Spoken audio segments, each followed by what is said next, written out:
It's official. The Pittsburgh Steelers are atop the AFC North after a massive 18-16 win over the Baltimore Ravens. Yeah, it was a gritty win, Suze, but they pulled it out. We recap that one and preview Steelers versus Browns. Short week this week. Let's hit it.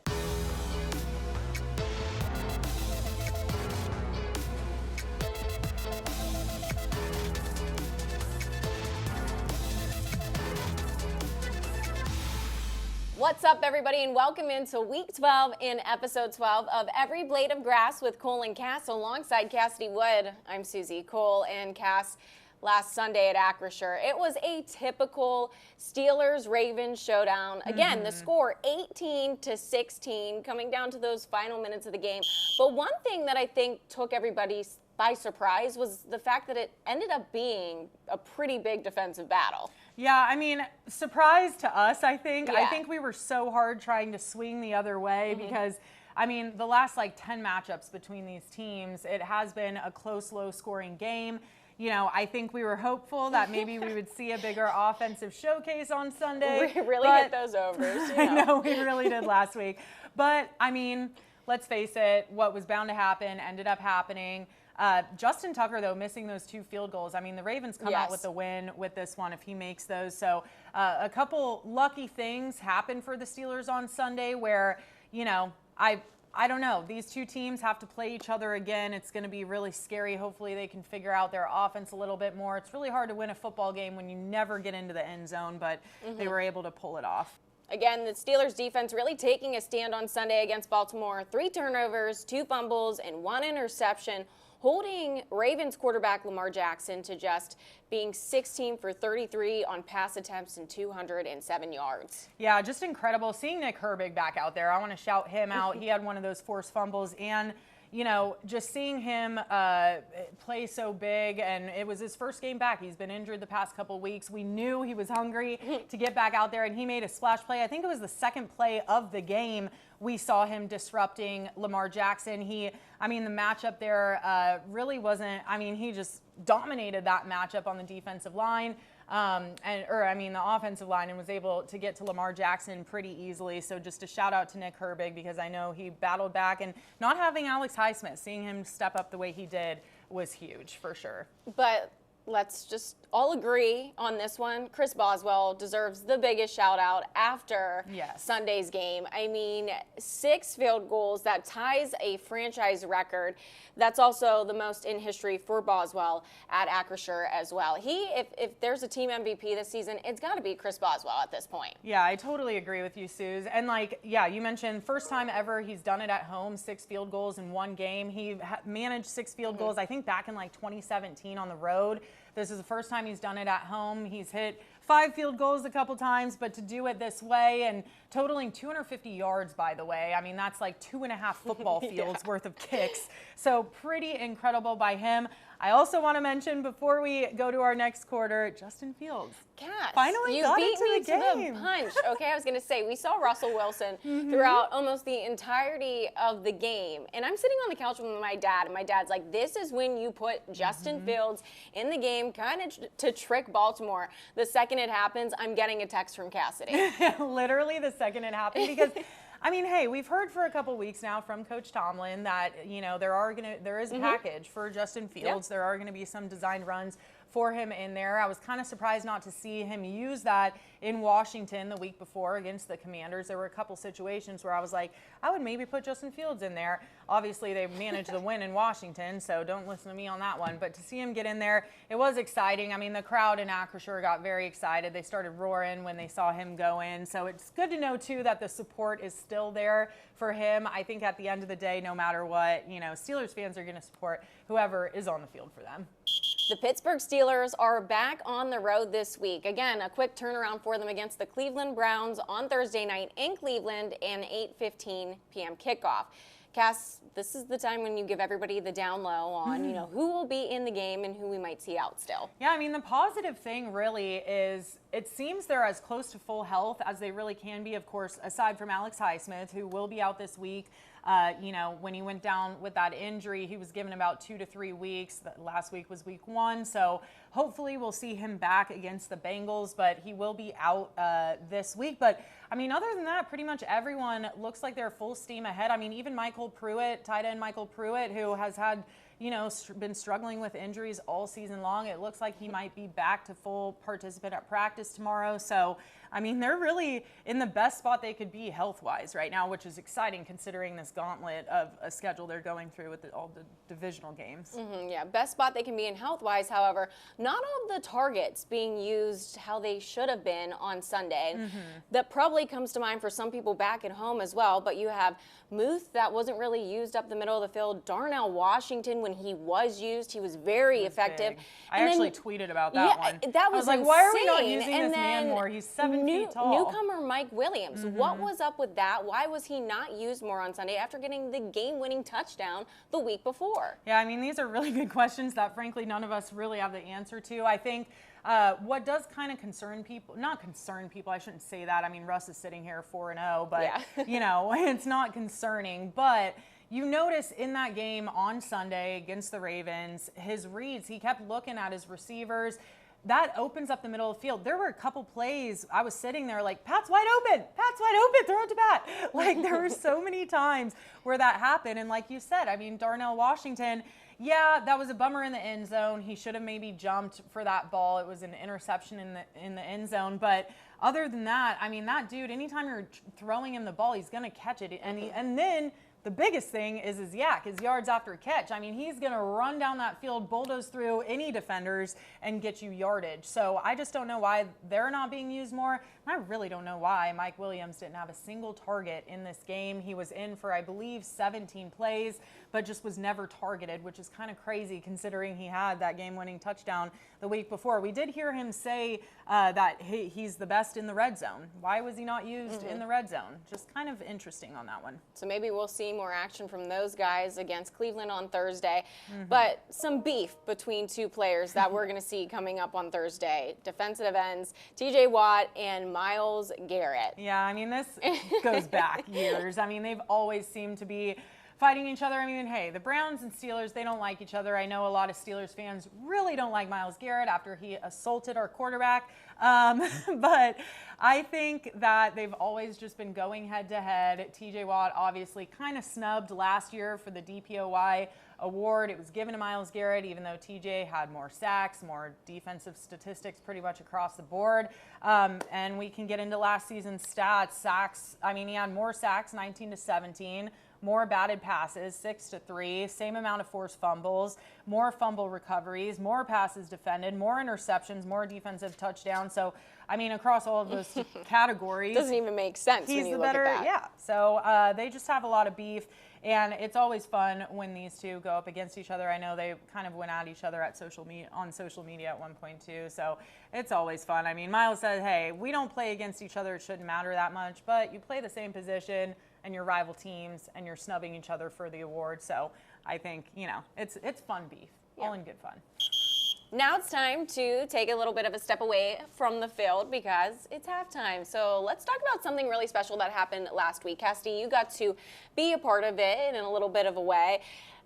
Charlie Batch, former Steelers quarterback, he does so much good in this Pittsburgh community. He has a ton of events coming up even just around the holiday season. However, last year, hosting his annual In the Pocket event, which gives back to his Best of the Batch Foundation.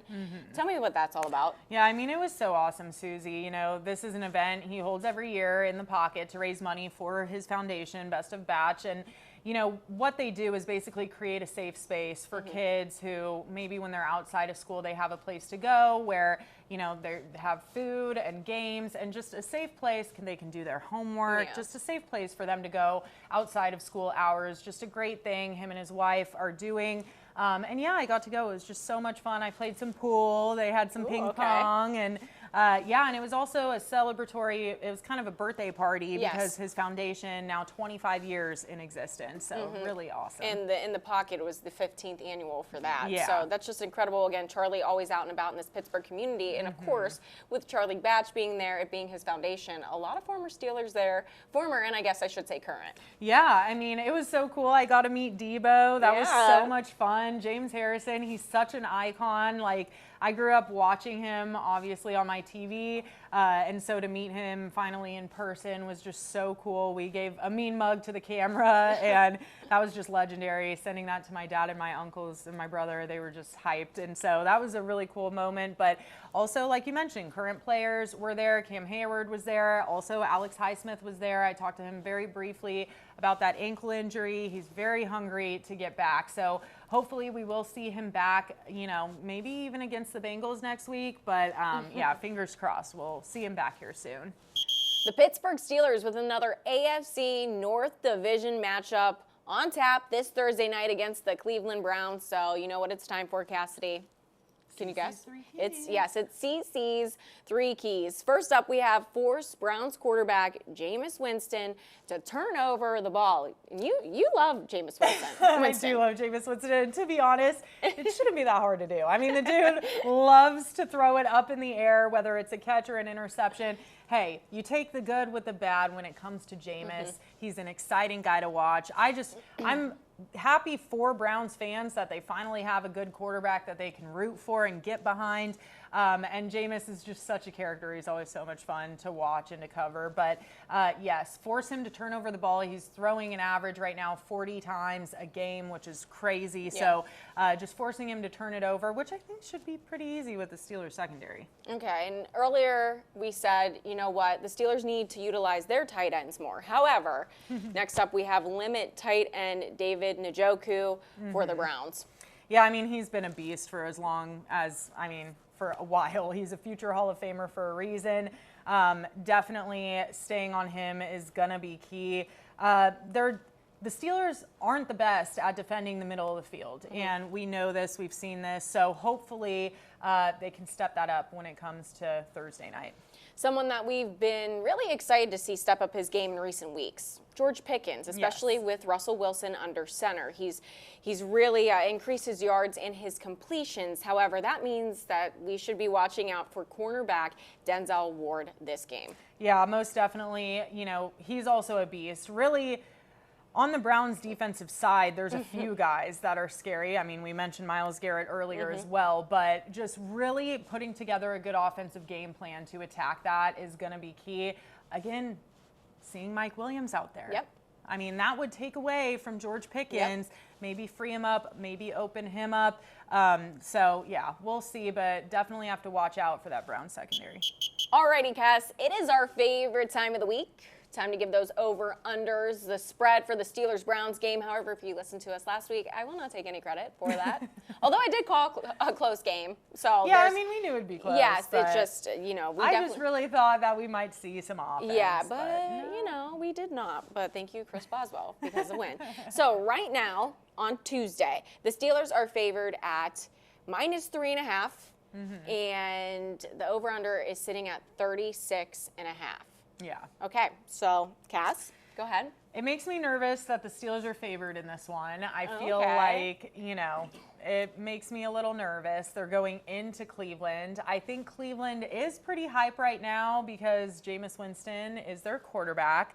I think this one is going to be low scoring. I'm taking the under. I think there's close to a 50% chance, 42% chance of snow in this one. So I think it's going to be a bad weather game. I think it's going to be a long, drug-out fight, but I think the Browns will win 10-7.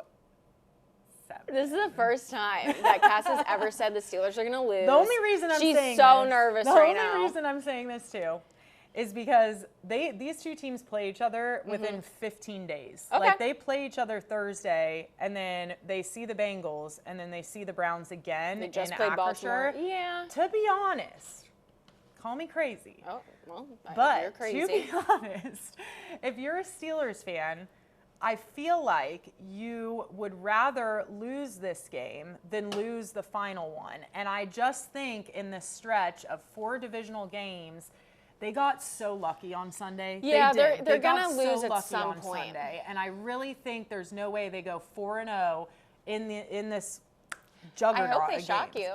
I hope they shock me too. Look, I hope I'm wrong. I hope I'm wrong, but I'm just saying, I think you'd rather have winning momentum at the end of the season. You'd rather have a win against the Bengals, win against the Browns. You could go into Philly, maybe beat the Eagles, keep that momentum going. I am very hesitant to take the Steelers in this one. All right, so another thing that you do having going for you is the Steelers have not beat the Browns in Cleveland since 2021. There is that snow factor. However, I'm going opposite side of the spectrum from you. I'm going a 21-13 win, so I'm going under that 36.5. But I'm picking the Steelers. I mean, they're just riding momentum right now. They just got a big win over the Ravens. Was it the ideal win? Absolutely not. It was ugly. Thank you, Chris Boswell, once again. However, again, Myles Garrett is out. Yeah. He's not going to be 100%. Right. Yeah. So my thing is, I don't know. I feel like if you're going to beat the Browns, it's going to be, wow, you know, you're still kind of fresh off of your bye week. That was only 2 weeks ago still. You just beat your first divisional opponent in the Ravens. So why don't you keep riding that throughout this divisional play that you have coming up? You know, but I did say at the beginning of the season, you know, the Browns are a sneaky competitor. We're going to have to, like, play that back at some point because that's kind of embarrassing. But I think that the Steelers have this one in their favor. Yeah, I mean, and I hope I'm wrong. I hope it goes in the Steelers' favor, obviously. I think coming off of an emotional win like that, just 4 days later, having to go on the road in a nasty environment with nasty weather, you know, it 42% just makes me a little chance worried. it's already snowing. And again, you know? if you have to pick one more loss in the rest of the schedule, it would be this one, right? Oh, okay. So, this would be the loss. Yeah. I don't know. There's still divisional games coming up. The Bengals here next. The Browns here again. Yeah. All right, Cass. Are we doing our touchdown scores? Yeah. I don't know who you're picking. I think you might see mine. So don't look at the computer. Are you ready? 3. Yeah, but I think we have the same one. We're twins. Literally this week we're twins. I know, 3, we are twinning this week. 2, 1. Jaylen Warren. Yay! The first time. I do think, hey, they're going to have to go to the ground on Thursday. Yeah. Bad weather, they're going to have to go to the ground. And Jaylen, you know, he had a big game last week, and I think it's been a long time since he's been in the end zone. Well, and Najee Harris got used so much on Sunday just with that tough workload on him, that quick turnaround. Jaylen Warren has a little bit fresher legs going into Thursday night. So that's why I'm picking him. Another sneaky one could be Justin Fields, too. Here we go. Now she gets to pick 2. I got yelled at all those saying. weeks I did that. Now all of a sudden, because we have these special Justin Fields packages. I'm not officially picking him, but I'm just saying. Sneaky one could be. Okay. Justin. It might be a sneaky type of game. We don't know, you know? Oh, man. All right, well, if you're watching the Steelers take on the Cleveland Browns on Thursday night, it is Thursday Night Football in Cleveland, 8:15 p.m. kickoff. Go ahead, tweet at us, leave comments on here and your thoughts, or, you know, if you think we're wrong, whatever. Leave whatever comments you want. We'll be watching the game, and... Yeah, just tweet at us and let's go Steelers.